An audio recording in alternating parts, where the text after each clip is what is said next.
ଲଘୁଚାପ ଜନିତ ବର୍ଷା ଲୋକଙ୍କ ଦୁର୍ଦ୍ଦଶା କମୁନି ଚାଷ ଜମି ପାଣି ଘେରରେ।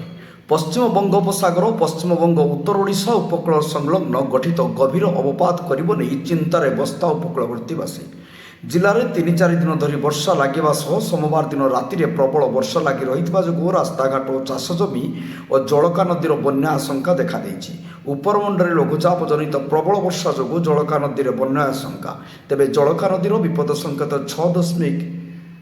6.50 ମିଟର ରହିଥିବା ବେଳେ ଦିନ 11ଟା ସମୟରେ 6.58 ମିଟର ବିପଦ ସଂକେତ ଉପରେ ପ୍ରଭାବିତ ହେଉଛି। ସୂଚନା ଥାଉକି ଯେ ଉପରମୁଣ୍ଡରେ 2 ଦିନ ଧରି ଲଘୁଚାପ ଜନିତ ଲଗାଣ ବର୍ଷା ରହିବାରୁ ମୟୂରଭଞ୍ଜ ଜିଲ୍ଲା ଶୁଳିଆପଦା, ଚିତ୍ରଡ଼ା, ମୁରୁଡ଼ା, ରାଜଗୋବିନ୍ଦପୁର ଅଞ୍ଚଳରେ ପ୍ରବଳରୁ ଅତି ପ୍ରବଳ ବର୍ଷା ହୋଇଛି।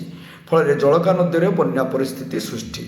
ଲଗାଣ ବର୍ଷା ଯୋଗୁଁ ବସ୍ତା ବ୍ଲକ ଅଞ୍ଚଳରେ ଅମରଦା ରୋଡ ସମସ୍ତେ ବ୍ଲକ ବସ୍ତା ବ୍ଲକ ଅଞ୍ଚଳର ବହୁ ଗ୍ରାମ, ରାସ୍ତା, ଚାଷ ଜମିରେ ବର୍ଷା ପାଣି ଆଣ୍ଠୁଏ ଉଚ୍ଚତାରେ ପ୍ରଭାବିତ ହେଉଛି। ଜଳ ନିଷ୍କାସନ ହୋଇପାରୁନଥିବାରୁ ଚାଷୀଠାରୁ ଆରମ୍ଭ କରି ଜନସାଧାରଣ ନାହିଁ ନଥିବା ଅସୁବିଧା।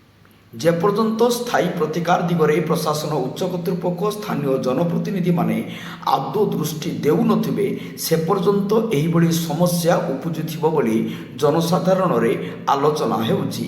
ସେହିପରି ଅହରହ ବର୍ଷା ଲାଗି ରହିଥିବାରୁ ବସ୍ତା ବ୍ଲକରେ ବିଭିନ୍ନ ସ୍ଥାନରେ ପାଣି ଜମି ରହି ରାସ୍ତା ଅବସ୍ଥା ମଧ୍ୟ ଶୋଚନୀୟ ହୋଇଛି।